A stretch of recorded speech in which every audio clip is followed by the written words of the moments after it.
First of all, leadership absolutely starts with you. But guess what? It's not about you. All right, so a little bit of twist in the narrative. It starts with you. You have to do the inner work. You have to reflect. You have to name and claim your work in the world. You have to understand your values. You have to understand what is still true when the world gets crazy, when you're surrounded by confusion and even crisis. You have to learn how to not look for certainty, but for clarity based on who you are as a person. That is being a grounded, talented person who can absolutely contribute to the world. But when it comes to leadership, unless you can say all of that is in service of, you're not really there yet. Do you get that? It starts with you, but it's not about you. It starts with you. It starts with your team. It starts with your mission, absolutely. But it's in service of how you galvanize, inspire, motivate, provoke, evoke, all those verbs at a broader stage for the world. As a consultant and executive coach, this is what I get to do each day, each week, and I'm so inspired by the organizations that really get this. And they do both. They invest in their leaders. They take their values, their talents, their personal vision seriously. But then they equip them in no uncertain terms how to spread that in a way that is absolutely mobilizing for something beyond them. So I want to bring this home on both a personal level so that you can walk out of here today starting to make that bridge. Okay, it's not all about me, but I have to be in service, but I'm not supposed to be alone. Like, where was she going with this? Well, let's make this a little more tangible. All right? Everyone's heard about the great hero's journey, right? This has been throughout human civilization, the myth of the great hero leaving home, going into the unknown, facing the dragons and the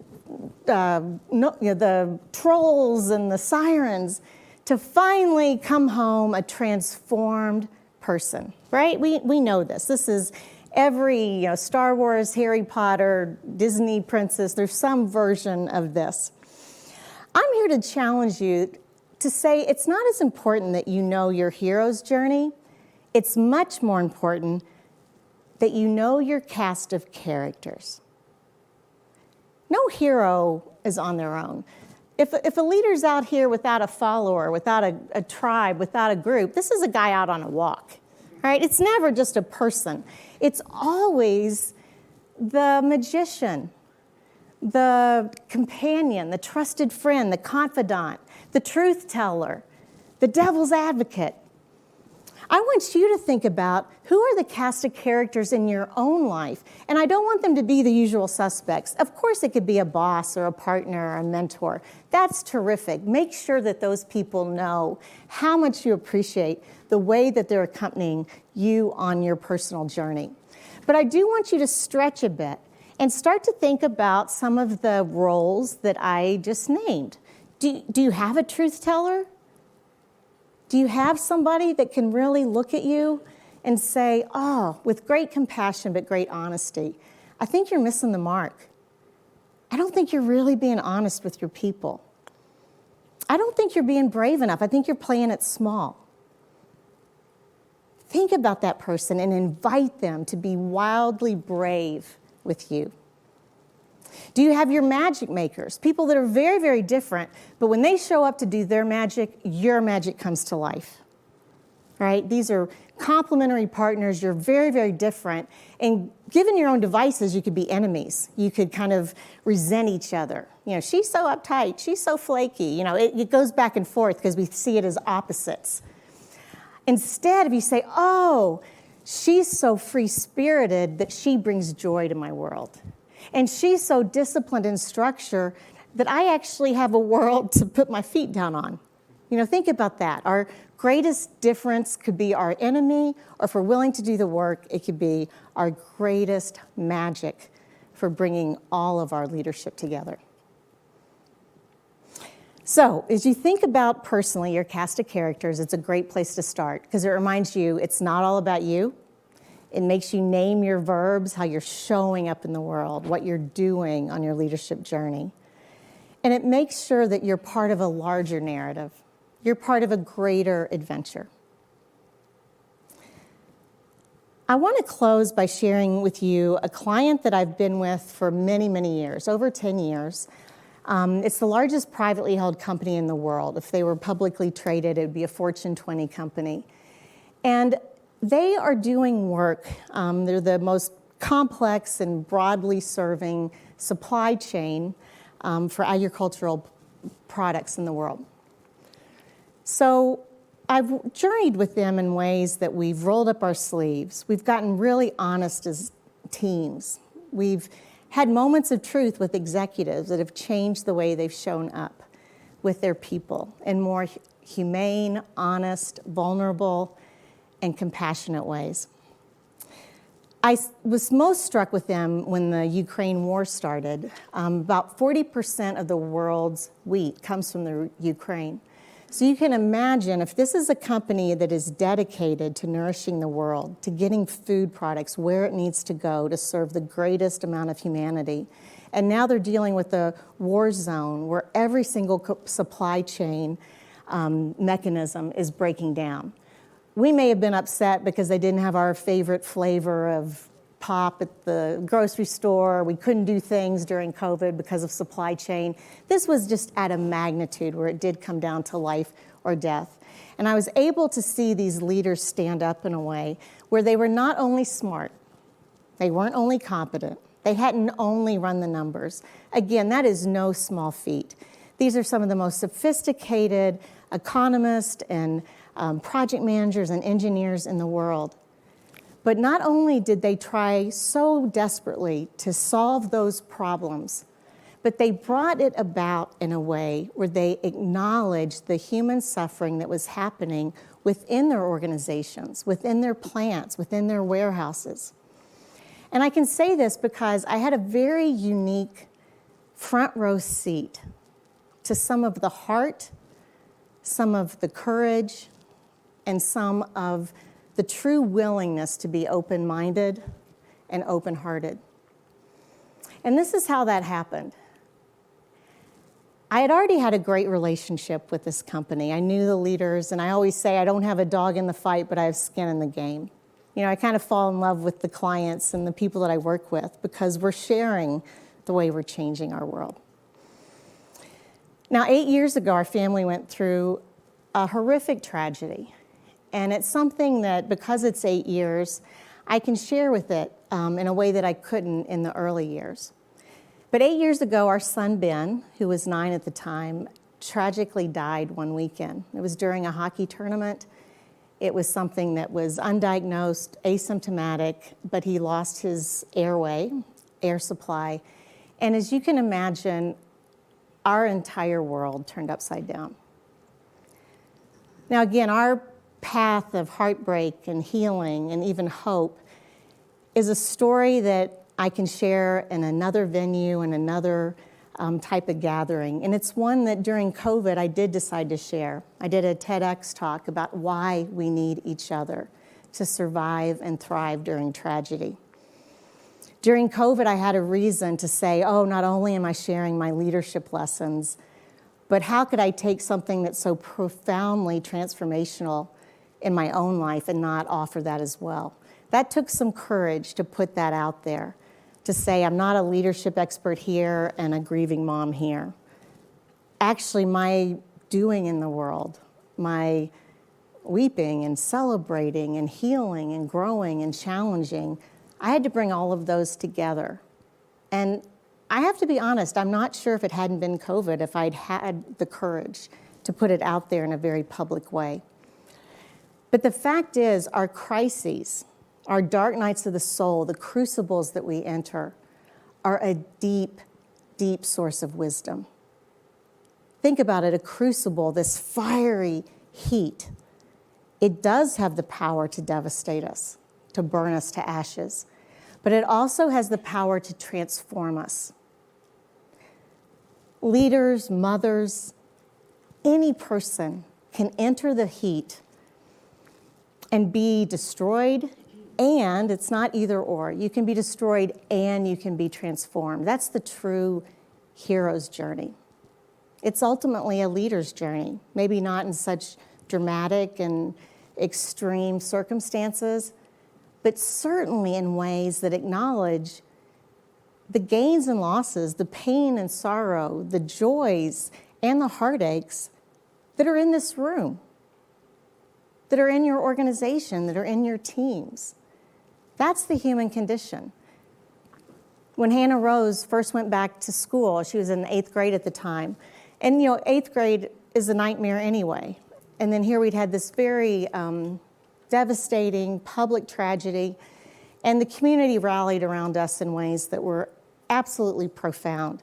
But still, this 14-year-old girl had to go to school that, a couple weeks later. And the one thing I said to her is, I said, people are going to try to connect with you, and they may get it wrong. They may say, like, oh, my dog died, I know how you feel. Let's not judge. People are trying to connect. And there are heartaches in your school that you don't see. Everyone knew our tragedy. It had been in the papers, the Minnesota Wild professional hockey team on the day of Ben's funeral celebrated him up on their Jumbotron. They were incredibly compassionate and forthcoming in the way they supported our family. But many of our heartaches, in fact, I'd say most, are not things that we see. And this is why being a compassionate and a courageous leader matters, because we are all facing the human condition where we can live with joy and sorrow. So I want to go back to my client. And because we'd worked together a long time, they knew me and my family. They were heartbroken with us. And it took me quite a while to go back to work. I shut down my practice for about 6 or 7 months. And when I went back, although I'd been working with this organization for years, I'd never met the CEO. And so I was really having to dive deep and pull myself together. And I wore a really nice suit, and I did everything possible to make sure that I was going with my A game. That I was still a smart, courageous, wise leadership consultant that could really help them with their mission. And sure enough, we had a wonderful meeting, and we covered our agenda. And as I got up to leave, my jacket kind of shifted up a bit. And I have a tattoo here that's a dragonfly, which is a symbol in many cultures for children who have passed away. And it's how their spirit kind of just nestles on that extra set of wings. And I'm a Broadway musical fan, so I said, no day but today. Those of you that know, you know. But I got to tell you, I grew up, in Kentucky in the 80s. Tattoos were the gateway to drugs. So, this was something kind of out there for me. This professional leadership person. Dr. Annie didn't show up with ink, but I did. And so this CEO who is, leading 165,000 employees around the world, he stands up and just very, graciously and kind of just talking says, oh, I see your tattoo. Everybody has a story. What's yours?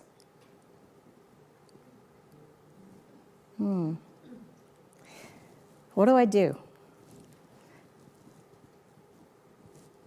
I took a breath, and it was almost like this. I literally kind of froze, and I decided to say, oh, this is in honor of our son, Ben. He died 6 months ago, and this just keeps him right at my pulse, right at my heart.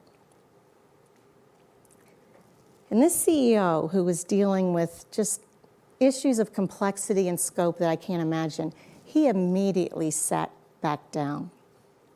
And he didn't say anything. He didn't say, I'm sorry, or he didn't get embarrassed. He didn't try to shuffle me out the door. He had the wherewithal and the presence to sit down. And he just looked at me and said, oh, your life will never be the same, will it? I said, no, it won't. Then I got up and we shook hands and I went on. It was a 40-second exchange, if that. But I felt seen. I didn't have to hide. I didn't have to make up some horrific lie, which would have been a dishonor to what I had experienced. He didn't have to solve my problem. He didn't have to hear all the details. But he created a moment. He created a presence that he didn't have to be a hero. He could be human. I didn't have to be a triumphant mom. I could just be a woman trying to make her way, still bringing her gifts to the world while holding great heartache. It was profound. A couple years later, when COVID hit, the CE calls me and he says, you know what? We have operations in India and we only have a 5% vaccination rate there. We have 900 managers who are struggling. Can you come and speak to them about what it means to be compassionate in the workplace? I got to do that. I got to speak to 900 managers in India who either had their own family members or certainly someone on their team that had faced this life or death sorrow. This isn't big corporate America. This isn't in a grief retreat somewhere, in private. Later on, we were able to institute a program at this company that's called Hope Works Here. And now whenever a manager, any kind of employee, not just a manager, whenever they would lose a child, and it happens about 1 in 1,000, but if you're 1 in 1,000, your world will never be the same. And so now what we do is when that person does come back to work after an extended bereavement stay, a grief counselor comes in, they meet with the team, they tell the story, they prepare the manager, they try to demystify grief so that that person is coming back into work that is meaningful, with colleagues that get it, with the less anxiety of can I be connected, how can I be close? So that's what courage looks like. That's what compassion looks like.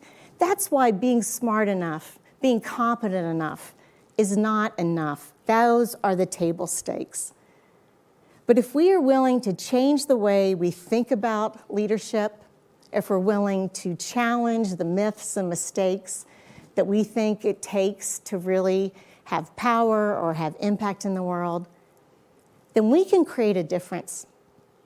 We can be all in. We don't have to have different parts of ourselves and private, different aspects of our mind and heart. We can bring those together because it does start with us, but it's not about us. It's about all of us changing the world. Thank you.